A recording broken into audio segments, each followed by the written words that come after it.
ുമ്പോൾ വൃഷഭയോനിയും പടിഞ്ഞാറോട്ട് ദർശനമായ കട്ടളയ്ക്ക് ധ്വജയോനിയും തെക്കോട്ട് കട്ടള വയ്ക്കുമ്പോൾ സപ്തയോനിയും വടക്കോട്ട് കട്ടള വയ്ക്കുമ്പോൾ ത്രയോനിയും എന്ന കണക്കിലായിരിക്കണം നമ്മൾ കട്ടള വയ്ക്കേണ്ടത്. ഇങ്ങനെ അല്ലാതെയും ഒരേ അളവിൽ തന്നെയും വയ്ക്കാവുന്നതാണ്. അതായത് എല്ലാം ഒരേ കണക്കനുസരിച്ച് വെക്കുന്ന ഒരു കണക്കാണ് ധ്വജയോനി. അതിൽ വയ്ക്കുക.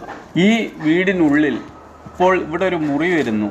മുറി വന്നാൽ ഈ മുറി കൊണ്ട് ഇവിടെ അടഞ്ഞിരിക്കാൻ പാടില്ല. അപ്പോൾ നമ്മൾ ഇതിന് നേർക്ക് തന്നെയായിരിക്കണം മുറിക്കകത്തോട്ട് കയറുന്ന കട്ടള വയ്ക്കേണ്ടത്.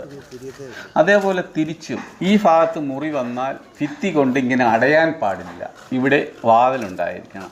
ഇതേപോലെ ഈ സൈഡായാലും ഏത് വശമായാലും മുറികൾ വന്നാൽ പ്രത്യേകം ശ്രദ്ധിക്കണം.